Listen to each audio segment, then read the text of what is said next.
Bonjour les scorpions et bienvenue pour votre tirage du mois de juin 2020. J'espère que vous allez bien. Alors, quelques informations donc au niveau du mois de juin déjà, du tirage. On va regarder les énergies générales pardon, avec un tarot, un deuxième tarot pour le professionnel et le tarot des flammes jumelles pour le sentimental.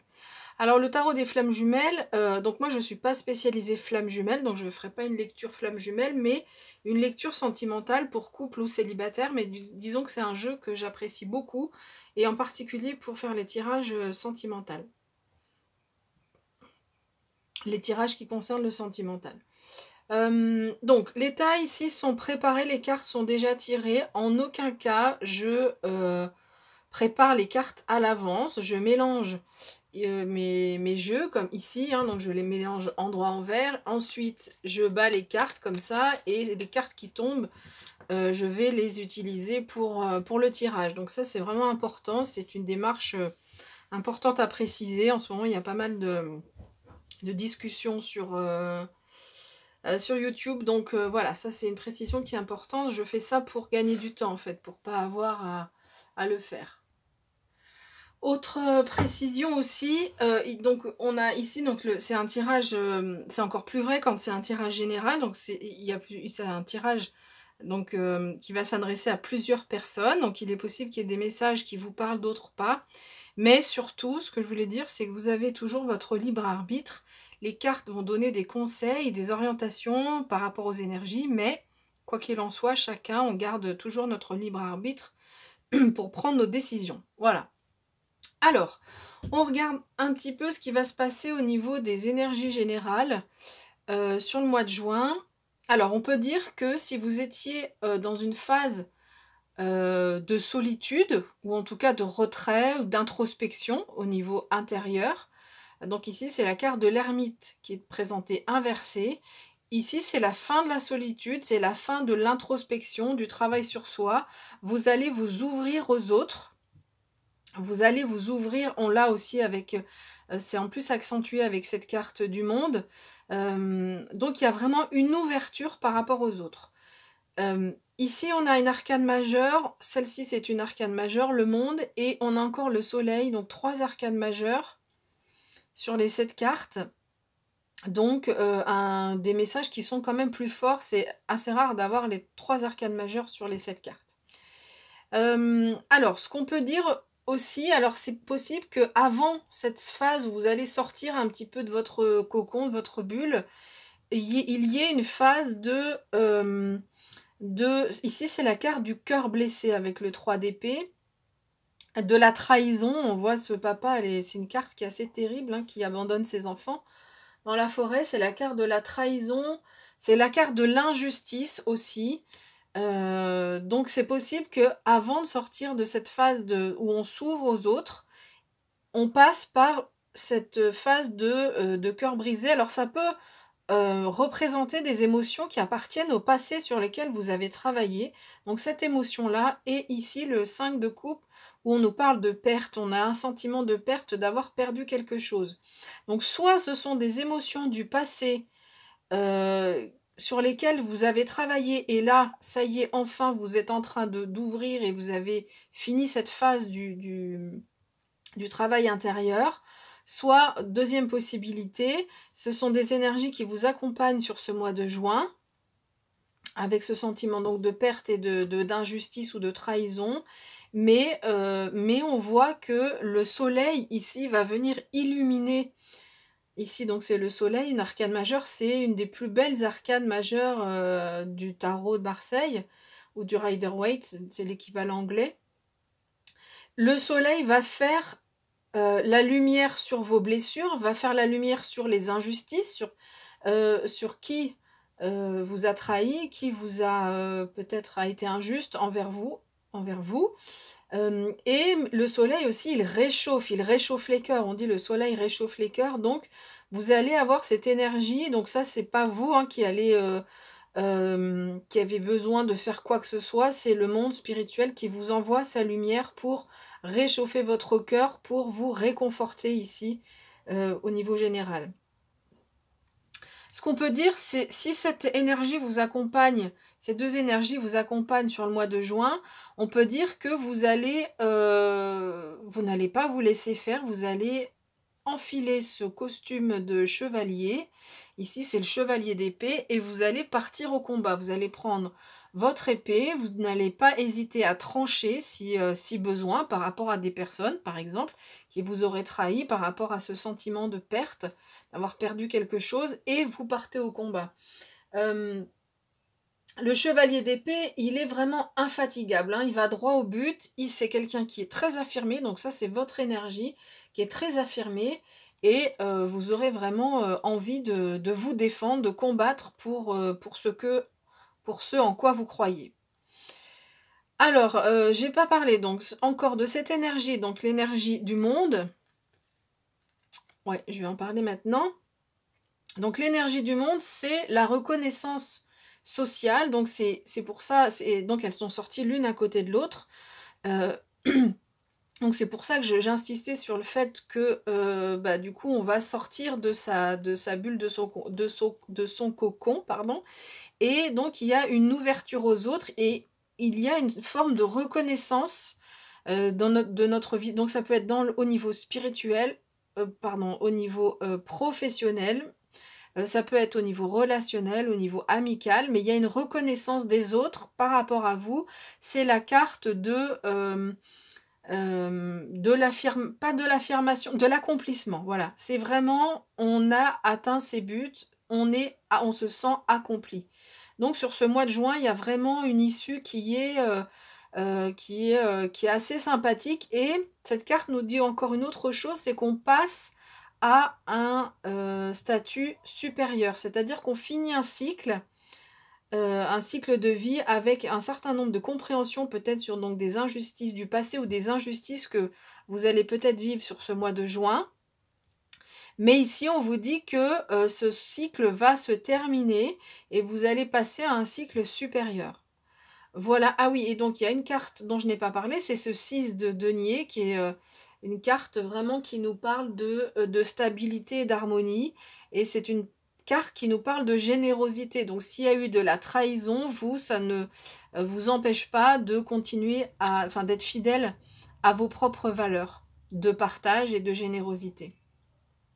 Voilà ce qu'on peut dire au niveau général. Donc je mets de côté le sentimental et on va regarder donc le professionnel.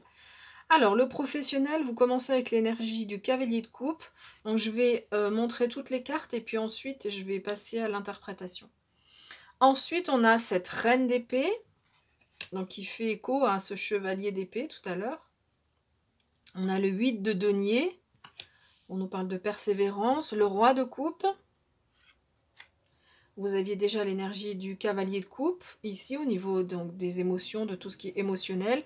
Le 5 de coupe et le 5 d'épée. Alors, au niveau professionnel sur ce mois de juin, ici, il est possible que... en fait, c'est la même carte que celle-ci. Je suis en train de voir.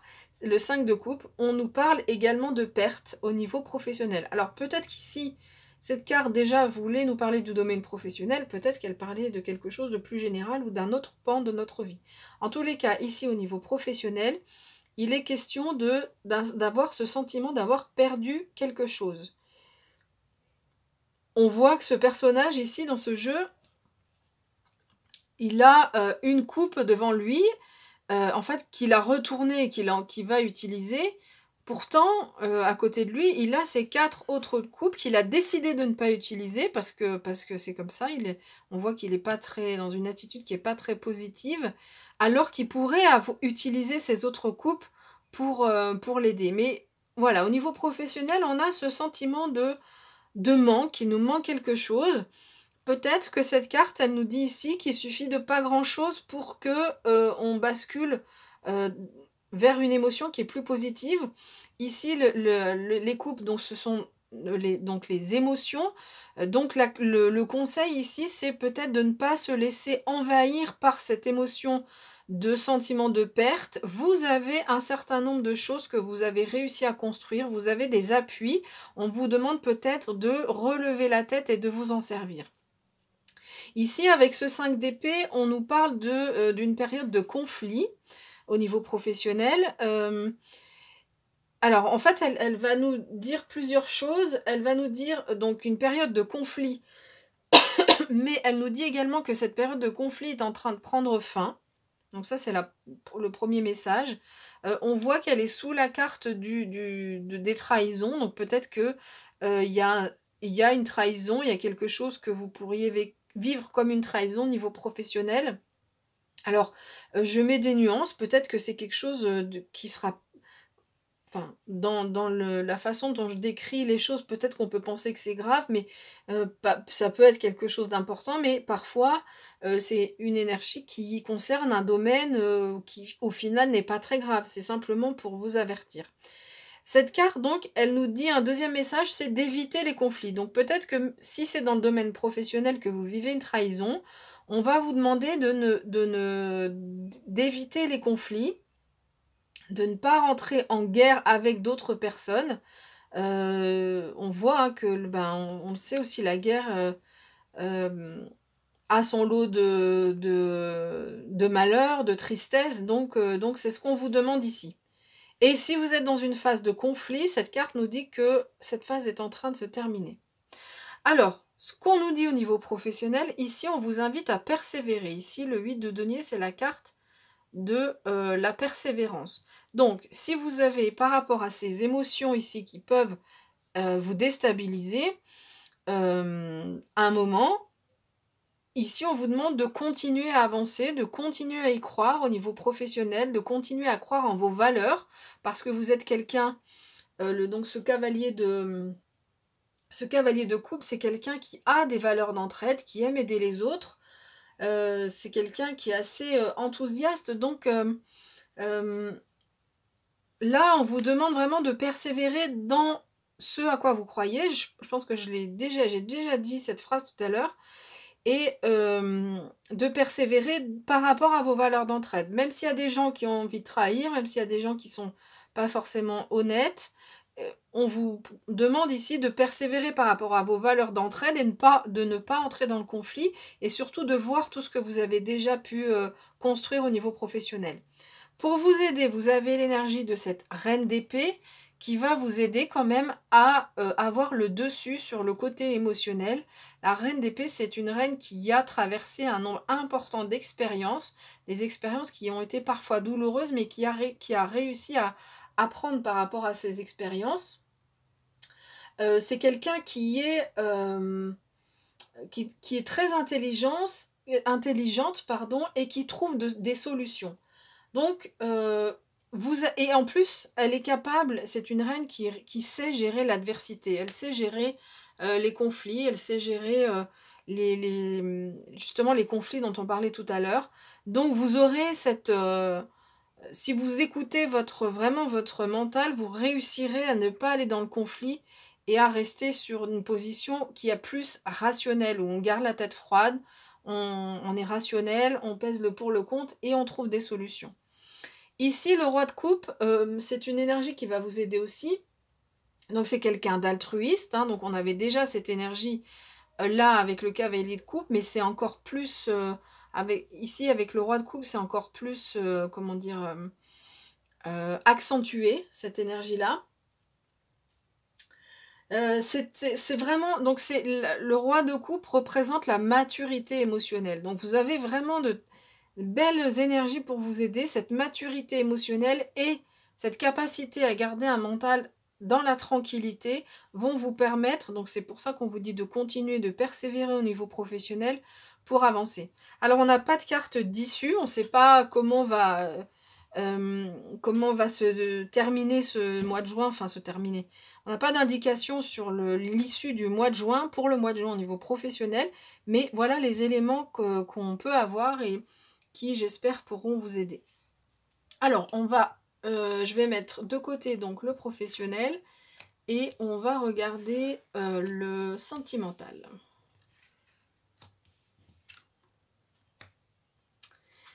Alors, comme tout à l'heure, peut-être que je vais mettre ces deux cartes ici, hop, pour que vous puissiez les voir.